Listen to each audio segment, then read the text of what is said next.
ஒரு நாள் உணவு தேட போன சோனா குருவி, பியூட்டி, குக்கு இவங்க 3 பேரும் தானியங்கள் எடுத்துக்கிட்டு தன்னோட வீட்டுக்கு திரும்பி வந்துகிட்டு இருந்தாங்க. சோனா குருவியோட குடும்பம் பாதி வழி வந்துகிட்டு இருக்கும் போது காலுக்காக குறுக்க வந்து இவங்க 3 பேரையும் வழி மறைச்சு நிப்பாட்டுச்சு. ஏய் குருவி, இந்த சின்ன குழந்தைங்களை கூப்பிட்டுக்கிட்டு எங்க போய்கிட்டு இருக்க? காலுக்காக ஒரு மோசமான காகம் அந்த காட்டுல உள்ள எல்லாருக்குமே தெரியும். நாளை சோனா குருவி காலுக்காகத்துக்கிட்ட எச்சரிக்கையா பேச ஆரம்பிச்சது.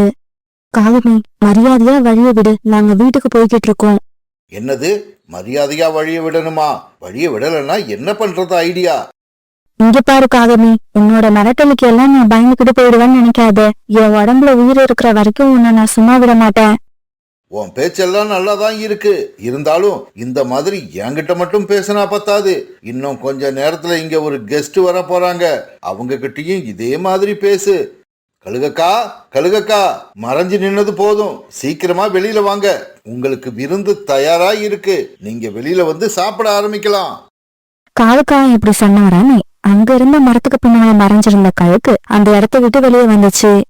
கழுக பார்த்ததும் சோனா குருவியும் அது குழந்தைங்களும் பயத்துல கொஞ்சம் பின்னால நகர்ந்து போனாங்க. குழந்தைங்களா, பயப்படாதீங்க, எனக்கு பின்னால வந்து நில்லுங்க. அம்மா, இந்த கழுகு நம்மள கொன்னு திங்க போகுதா? அம்மா உயிரோட இருக்கிற வரைக்கும் அது நடக்காது, நான் உங்களை எப்படியாவது காப்பாத்துவேன். காகமே, நம்ம இனத்துக்கே இந்த கழுகு எதிரி, அது கூட நட்பு வச்சுக்கிட்டு எங்களை காட்டி கொடுக்கறியே, உனக்கு வெக்கமா இல்ல? நாமெல்லாம் ஒரே இனம்தான். ஏன், இந்த கழுகக்கா கூட நம்ம இனம்தான். என்கிட்ட பேசின மாதிரி இந்த கழுகக்கா கிட்ட நீ வீராப்பா பேச முடியாது. காலு நண்பா, இதுக்கு மேலேயும் என்னால பொறுமையா இருக்க முடியாது. வீட்டுல என்னோட குழந்தை பசியில இருக்கு. கழுகக்கா, ஏன் வெயிட் பண்றீங்க? இந்த 2 குழந்தைங்களையும் தூக்கிக்கிட்டு நீங்க உங்க வீட்டுக்கு போகலாம். நான் இருக்கிற வரைக்கும் என்னோட குழந்தைங்களை நீங்க தொடக்கூட முடியாது. எது நடந்தாலும் நடக்கட்டும். உண்மையிலேயே உனக்கு தைரியம் இருந்தா என்கிட்ட மோதி பாரு. சோனா குருவி இப்படி சொன்ன உடனே அந்த கழுகு சோனா குருவி மேல பாஞ்சது. பிறகு அந்த கழுகுக்கும் சோனா குருவிக்கும் சண்டை நடக்க ஆரம்பிச்சது. ஆனா இந்த சண்டை ரொம்ப நேரம் நடக்கல. சோனா குருவியால அந்த கழுவை தாக்கு பிடிக்க முடியல. அதனால காயமான சோனா குருவி அப்படியே கீழே விழுந்துருச்சு. குழந்தைங்களா, உடனே இங்க இருந்து பறந்து போங்க. என்கிட்ட இருந்து தப்பிச்சு உன்னோட குழந்தைங்க எங்கேயும் போக முடியாது. கழுகக்கா, ஏன் இன்னும் வெயிட் பண்றீங்க? தூக்கிக்கிட்டு போங்க. ஆஹா, இந்த கழுகு ரொம்பவும் பெருசா இருக்கு. இப்படி ஒரு கழுகுதான் நான் இவ்வளவு நாளா தேடிக்கிட்டு இருந்தேன். இப்படி சொன்ன அந்த வேடை தன்னோட துப்பாக்கியால அந்த கழுகுக்கு குறி வச்சு கொஞ்சமும் தாமதிக்காம சுட்டுட்டான். அந்த துப்பாக்கியில இருந்து வெளிவந்த தோட்டா கொஞ்சம் கூட குறி மாறாம கழுகு மேல வந்து பட்டுச்சு. துப்பாக்கி குண்டு பட்டு இருந்த கழுகு அப்படியே மரத்துல இருந்து தலைக்குப்புற கீழே விழுந்துடுச்சு. துப்பாக்கி சத்தத்தை கேட்டதும் காலுக்காக அங்கிருந்து பறந்து போயிடுச்சு. குழந்தைங்களா, வேடை வந்திருக்கான், நமக்கு ஆபத்து, உடனே இங்க இருந்து கிளம்புங்க. இப்படி சொன்ன குருவி பிறகு உடம்புல தெம்பையெல்லாம் திரட்டி தன்னோட குழந்தைங்களை கூப்பிட்டுக்கிட்டு அங்கிருந்து தன்னோட வீட்டை நோக்கி பறந்து போயிடுச்சு. அங்கிருந்து பறக்க ஆரம்பிச்ச சோனா குருவி பிறகு சீக்கிரமாவே குழந்தைங்களை கூப்பிட்டுக்கிட்டு தன்னோட வீட்டுக்கு பாதுகாப்பா வந்து சேர்ந்துருச்சு. வீட்டுக்கு வந்த சோனா குருவி ரொம்பவும் சந்தோஷமா இருந்துச்சு. குழந்தைங்களா, இன்னைக்கு உங்களுக்கு ஒரு நல்ல அனுபவம் கிடைச்சிருக்கும்னு நினைக்கிறேன். எப்பவுமே இந்த மாதிரி சந்தர்ப்பத்துல நம்ம தப்பிச்சு வரதான் நினைக்கணும். ஒருவேளை அது முடியலன்னா எதிரி எவ்வளவு வலிமையா இருந்தாலும் சரி, எதிர்த்து நின்னே ஆகணும். அம்மா, அந்த காக அங்கிள் ரொம்பவும் மோசமான எண்ணம் உள்ளவங்க. இன்னைக்கு நமக்கு வந்த ஆபத்துக்கு அவங்க தான் காரணம். அம்மா, நாளைக்கு நாம உணவு தேட வெளியில போய் தானே ஆகணும். அப்ப ஆபத்து வந்தா என்ன பண்றது? குழந்தைங்களா, நம்ம வீட்டை விட்டு வெளியில போனா உணவு மட்டும் கிடைக்காது, இந்த மாதிரி ஆபத்துகளும் வரும். ஆனா அதுக்காக நம்ம வீட்லயே உட்கார்ந்துட முடியாது. நம்ம உணவு தேட வெளியில போய் தான் ஆகணும். அப்படி நம்ம வெளியில போகணும்னா நம்ம மனசுல தைரியமும் நம்பிக்கையும் போதுமான அளவு இருக்கணும். மறுநாள் பொழுது விடிஞ்சிச்சு. பிறகு மறுநாள் சோனா குருவி தன்னுடைய குழந்தைங்களை கூப்பிட்டுக்கிட்டு உணவு தேட பறந்து போச்சு. இப்படி பறந்து போன சோனா குருவி மைதானத்துக்கு போய் சேர்ந்துருச்சு. குழந்தைங்களா, நான் எப்பவுமே உங்க கூட இருப்பேன்னு சொல்ல முடியாது. ஆனா உங்க மனசுல தைரியம் இருந்தா நான் பக்கத்துல இல்லாட்டி கூட நீங்களே உங்களை காப்பாத்திக்க முடியும். அப்புறம் ஒரு முக்கியமான விஷயம், என்னதான் ஆபத்து இருந்தாலும் நீங்க 2 பேரும் ஒருத்தரை விட்டு ஒருத்தர் பிரிஞ்சு போகவே கூடாது. எவ்வளவு பெரிய ஆபத்து வந்தாலும் 2 பேரும் ஒன்னா நின்னு அதை சமாளிக்க கத்துக்கணும். பிறகு சோனா குருவியும் அது குழந்தைங்களும் மைதானத்துல இருந்த தானியங்களை தேடி சாப்பிட்டாங்க. பிறகு நதிக்கரைக்கு போய் தண்ணீர் குடிச்சாங்க. பிறகு காலங்கள் ரொம்பவும் வேகமா ஓடுச்சு. பியூட்டியும் குக்கும் இப்ப பெரியவங்களாயிட்டாங்க. சோனா குருவிக்கு கொஞ்சம் வயசாயிடுச்சு. இப்பெல்லாம் சோனா குருவி உணவு தேட போறது இல்ல, அது எப்பவும் வீட்லயே இருக்கும். பியூட்டியும் குக்கும் தான் உணவு தேட போனாங்க. ஒரு நாள் குக்குவும் பியூட்டி உணவு தேடுறதுக்காக வீட்டை விட்டு வெளியே பறந்து போனாங்க. இப்படி பறந்து போன இவங்க ஒரு அடர்த்தியான காட்டுப்பகுதிக்கு போய் சேர்ந்தாங்க. அந்த சமயத்துல ஒரு மரத்தடியில தீய எண்ணம் கொண்ட காலுக்காக உட்கார்ந்திருந்தது. தனியா உணவு தேட வந்த குக்குவையும் பியூட்டியையும் பார்த்த காலுக்காகவும் ரொம்பவும் சந்தோஷமாயிடுச்சு. அந்த குருவியோட குழந்தைங்க இன்னைக்கு என்கிட்ட தனியா மாட்டி இருக்காங்க. இன்னைக்கு இவங்களை தப்பிக்க விடக்கூடாது. இப்படி நினைச்ச காலுக்காக உடனே அங்கிருந்து பறந்து போச்சு. இந்த மாதிரி பறந்து போன காலுக்காக குக்குவையும் பியூட்டியையும் வழியில ஒரு இடத்துல தடுத்து நிறுத்துச்சு. குழந்தைங்களா, உங்களுக்கு ஒண்ணு தெரியுமா? உங்க அம்மா என்னோட பரம எதிரி. அந்த எதிரியோட குழந்தைங்களான நீங்க இன்னைக்கு என்கிட்ட தனியா மாட்டிக்கிட்டீங்க. காக அங்கிள், எங்களை விட்டுடுங்க. தயவு செய்து எங்க கிட்ட வர முயற்சி பண்ணாதீங்க. ஏன், என்ன பார்த்தா உங்க 2 பேருக்கும் பயமா இருக்கா? உங்களை பார்த்து எங்களுக்கு ஒண்ணும் பயம் இல்ல. உங்களுக்கு எதுவும் ஆயிடக்கூடாதுன்னு தான் நாங்க பக்கத்துல வராதீங்கன்னு சொல்றோம். உங்க அம்மா மாதிரியே உங்களுக்கும் திமிரு அதிகமா தான் இருக்கு. அந்த திமிரை இப்ப அடக்கி காட்டுறேன். இப்படி சொன்ன காலுக்காக பியூட்டி மேல பாஞ்சு அதை அடிக்க ஆரம்பிச்சது. ஆனா பியூட்டியும் காலுக்காகத்தை திருப்பி தாக்க ஆரம்பிச்சது. இதே சமயத்துல குக்குவும் காலுக்காகத்து மேல பாஞ்சு ஆக்ரோஷமா அதை தாக்க ஆரம்பிச்சான். பிறகு பியூட்டி, குக்கு இவங்க 2 பேருமே ரொம்ப வேகமா காலுக்காகத்தை தாக்க ஆரம்பிச்சாங்க. காலுக்காக இவங்களோட தாக்குதலை சமாளிக்கிறவங்களும் சிரமப்பட்டுச்சு. இப்படி 2 பேரோட தாக்குதலையும் சமாளிக்க முடியாத காலுக்காகவும் கடைசியா அந்த மரத்து மேல இருந்து கீழே விழுந்துருச்சு. நான் அப்பவே சொன்னனா இல்லையா, எங்க பக்கத்துல வராதீங்க, அது உங்களுக்கு ஆபத்துன்னு. கேட்காம வந்தீங்க. இப்ப நல்லா வாங்கி கட்டிக்கிட்டீங்க. குக்கு, இந்த காகத்து கூட நமக்கு என்ன பேச்சு? வா, நம்ம உணவு தேட போகலாம். ஹாய் ஃப்ரெண்ட்ஸ், இந்த கதை உங்களுக்கு பிடிச்சிருந்தா லைக் பண்ணுங்க, ஷேர் பண்ணுங்க, அப்புறம் சப்ஸ்கிரைப் பண்ணுங்க. இங்க பாருங்க, உங்கள நிறைய பேர் இன்னும் சப்ஸ்கிரைப் பண்ணாமலேயே நம்ம சேனலை பார்த்துக்கிட்டு இருக்கீங்க. இது ரொம்ப தப்பு. உடனே சப்ஸ்கிரைப் பண்ணிடுங்க. மியாவ். இது மட்டும் பத்தாது, கீழே இருக்கிற ஹைப் பட்டனை பிரஸ் பண்ணி எங்களை இன்னும் உற்சாகப்படுத்துங்க. மியாவ். பிறகு குக்கும் பியூட்டியும் உணவு தேடி எடுத்துக்கிட்டு தங்களுடைய வீட்டுக்கு போனாங்க. குழந்தைங்களா, இன்னைக்கு உணவு தேடுறதுல ஏதாவது சிரமம் இருந்துச்சா? அம்மா, உணவு தேடுறதுல எந்த சிரமமும் இல்ல. இருந்தாலும் ஒரு சந்தோஷமான செய்தி ஒண்ணு இருக்கு. நம்மளை எல்லாம் ஒரு நாள் கழுகு கிட்ட பிடிச்சு கொடுக்க பார்த்த காலங்களுக்கு இன்னைக்கு சரியான பாடம் கத்து கொடுத்தோம். ஆமாம்மா, அந்த காலங்களை நாங்க விடவே இல்லை. மரத்துல இருந்து கீழே விழற வரைக்கும் அடிச்சு தூள் கிளப்பிட்டோம். சபாஷ் குழந்தைங்களா, நான் நீங்க 2 பேரும் எப்படி வளரணும்னு நினைச்சேனோ அதே மாதிரி வளர்ந்துருக்கீங்க. தைரியமும் நம்பிக்கையும் உங்களை விட்டு என்னைக்குமே போகக்கூடாது. அதுக்கப்புறம் வந்த நாட்கள்ல குக்கும் பியூட்டியும் ஒருத்தரை விட்டு ஒருத்தர் பிரியறதே இல்ல. எங்க போனாலும் 2 பேரும் ஒன்னாவே போனாங்க, ஒன்னாவே திரும்பி வந்தாங்க. அக்காவும் தம்பியும் இப்படி ஒன்னா இருந்ததால சோனா குழியோட குடும்பத்துல இருந்த எல்லாரும் எப்பவும் சந்தோஷமா இருந்தாங்க. ஒரு நாள் சோனா குருவும் காலுக்காகவும் உணவு தேடி பறந்து போய்கிட்டு இருந்தாங்க. இவங்க ரொம்ப நேரம் பறந்து உணவு தேடியும் இவங்களுக்கு எந்த உணவும் கிடைக்கவே இல்லை. நிறைய நேரம் பறந்ததால உடல் சோர்ந்து போன இவங்க வழியில இருந்த ஒரு மரத்து மேல உட்கார்ந்தாங்க. சோனா, இன்னைக்கு நாமளும் நம்ம வீட்டுல உள்ளவங்களும் பசியோட தான் தூங்க போறோம்னு நினைக்கிறேன். காலண்ணா, நமக்கு இன்னும் நேரம் இருக்கு. நம்ம அடர்த்தியான காட்டு பகுதிக்கு போனா நமக்கு ஏதாவது உணவு கிடைச்சாலும் கிடைக்கலாம். நீ சொல்றது சரிதான். இருந்தாலும் ஏதாவது கழுகுகள் அங்க மறைஞ்சிருந்து உணவு தேட போற நம்மள அவங்களுக்கு உணவாக்கிக்கிட்டா என்ன பண்றது? இல்ல காலண்ணா, கண்டிப்பா அப்படி நடக்காது. என்னோட மனசுல என்னவோ அடர்த்தியான காட்டு பகுதிக்கு போனா நமக்கு நல்லது நடக்கும்னு தோணுது. பிறகு சோனாக்குருவியும் காலுக்காவும் அடர்ந்த காட்டு பகுதியை நோக்கி பறந்து போனாங்க. இப்படி பறக்க ஆரம்பிச்சவங்க ரொம்ப நேரம் பறந்ததுக்கு அப்புறம் அடர்த்தியான காட்டு பகுதிக்கு வந்து சேர்ந்தாங்க. அந்த காட்டு பகுதியில 2 மரங்கள் பக்கத்துல பக்கத்துல இருந்துச்சு. அதுல ஒரு மரம் பசுமையாவும் இன்னொரு மரம் காஞ்சி போயும் காட்சி அளிச்சது. சோனாக்குருவியையும் காலுக்காகத்தையும் பார்த்த அந்த காஞ்சி போன மரம் இப்படி பேச ஆரம்பிச்சது.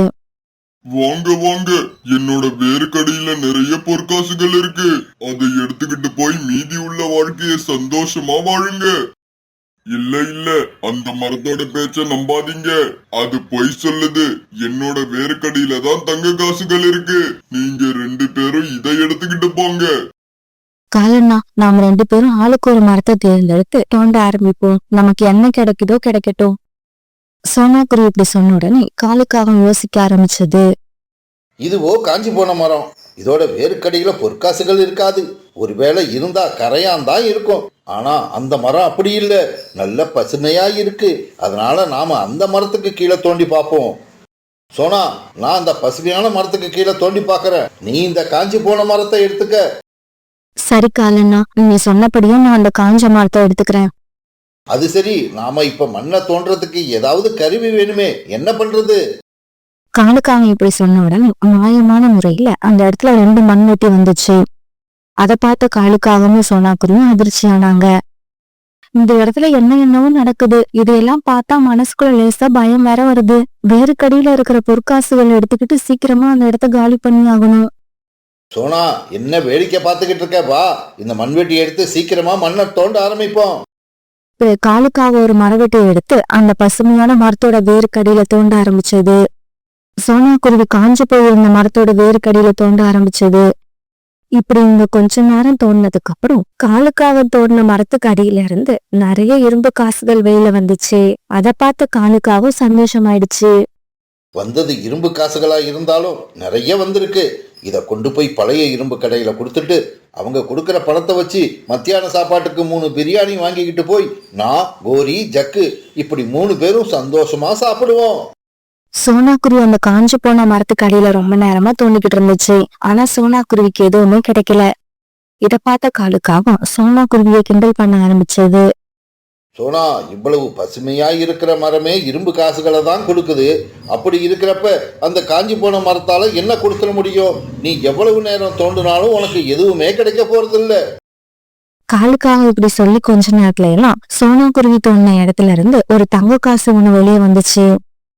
காலண்ணா, இங்க பாத்தீங்களா, லேட்டா கிடைச்சாலும் உனக்கு லேட்டஸ்டா ஒரு தங்க காசு கிடைச்சிருக்கு. அதை பார்த்த காலுக்காகத்துக்கு வயிறு எல்லாம் எரிஞ்சது. அந்த தங்க காசு சோனாக்குருவி கிட்ட இருந்து எப்படி வாங்கலாம்னு ஐடியா பண்ண ஆரம்பிச்சது. சோனா, நாம இங்க வந்த உடனே நான் அந்த காஞ்சி போன மரத்துக்கு பக்கத்துல தான் வந்து நின்னேன். அதனால அந்த மரத்துக்கு அடியில இருந்து கிடைச்ச தங்க காசு எனக்கு தான் சொந்தம். இந்த இரும்பு காசுகளை எடுத்துக்கிட்டு அந்த தங்க காசை எனக்கு கொடு. காலண்ணா, என்ன விளையாடுறீங்களா? தங்க காசை பார்த்த உடனே இப்படி எல்லாம் மாத்தி மாத்தி பேசுறீங்க. இந்த தங்க காசு எனக்கு தான். இதை நான் யாருக்கும் கொடுக்க மாட்டேன். இங்க பாரு சோனா, நான் மரியாதையா கேட்டா நீயும் மரியாதையா கொடுத்துடணும். இல்லைன்னா உனக்கு ஓங்கி ஒரு அறை கொடுத்துட்டு அந்த தங்க காசை நான் உங்ககிட்ட இருந்து பிடுங்கிக்கிட்டு போயிடுவேன். காலுக்காக இப்படி மிரட்டின உடனே என்ன செய்யறதுன்னு தெரியாத சோனாக்குருவி தான் கிட்ட அந்த தங்க காசை காலுக்காகத்திட்ட கொடுத்துட்டு அது கொடுத்த இரும்பு காசுகளை வாங்கிக்கிச்சு. பிறகு இவங்க 2 பேரும் தங்க காசுகளை ஒரு சின்ன துணி பையில கட்டி எடுத்துக்கிட்டு அங்கிருந்து பறந்து போனாங்க. காலுக்காக அந்த தங்க காசை எடுத்துக்கிட்டு மார்க்கெட்டை நோக்கி வேகமா பறந்து போய்கிட்டு இருந்தது. அந்த சமயத்துல வழியில ஒரு இடத்துல அழுதுகிட்டு இருந்த சாகர்புறா காலுக்காகத்த குரல் கொடுத்து கூப்பிட்டுச்சு. காலு காலு, இங்க வா, நான் சொல்றத கேட்டுட்டு போ.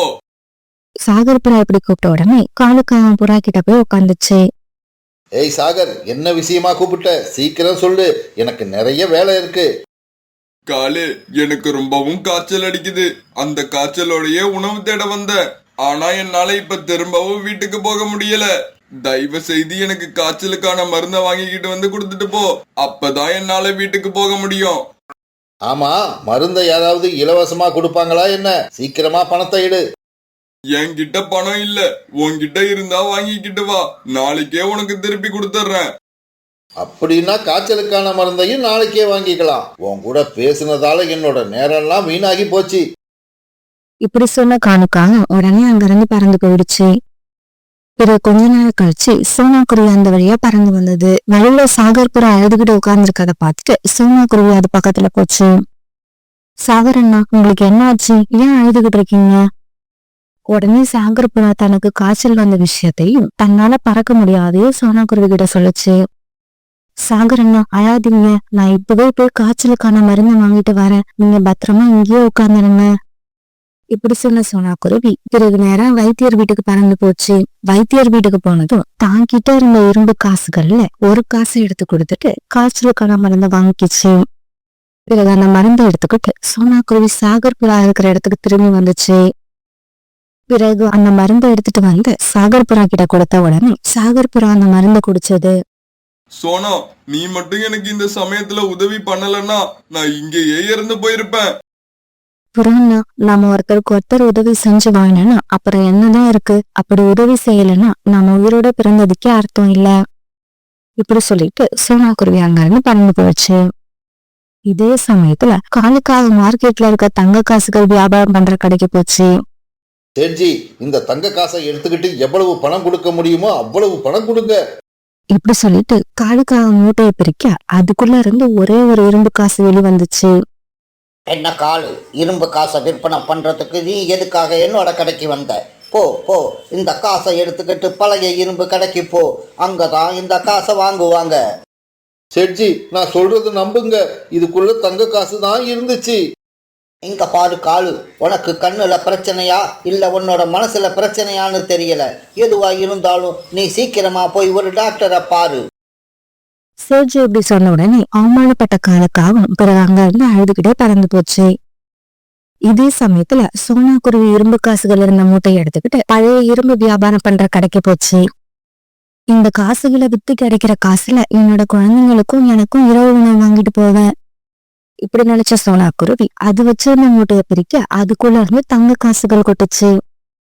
தன்னோட மூட்டையில இருந்து வெளிவந்த தங்க காசுகளை பார்த்ததும் சோனா குருவிக்கு எதுவுமே புரியல. ஒரு பக்கம் ஆச்சரியமாவும் இன்னொரு பக்கம் சந்தோஷமாவும் இருந்தது. என்ன குருவி, தங்க காசுகளை எடுத்துக்கிட்டு எதுக்காக என்னோட கடைக்கு வந்த? நாங்க இங்க இரும்பு பொருட்களை மட்டும்தான் வாங்குவோம். தங்க காசுகளை வாங்குற அளவுக்கு எங்க கிட்ட பணம் இல்ல. பிறகு சோனா குருவி ரொம்பவும் சந்தோஷமா அந்த தங்க காசுகளை எடுத்துக்கிட்டு மார்க்கெட்டுக்கு போய் கொஞ்சம் காசுகளை வித்து பணமாக்குச்சு. பிறகு அந்த பணத்தை வச்சு தன்னோட குழந்தைங்களுக்கும் தனக்கும் தேவையான உணவை வாங்கிச்சு. பிறகு வீட்டுக்கு போன சோனா குருவி நடந்தது எல்லாத்தையும் தன்னோட குழந்தைங்க கிட்ட சொல்லுச்சு. பிறகு எல்லாரும் சேர்ந்து சந்தோஷமா இரவு உணவு சாப்பிட ஆரம்பிச்சாங்க. இதே சமயம் சுயநலத்திலேயே குறியா இருந்த காலுக்காக கையில பணமும் இல்லாம இரவு சாப்பிடறதுக்கு உணவும் இல்லாம கண்ணீர் விட்டு அழுதுகிட்டு உட்கார்ந்து இருந்துச்சு.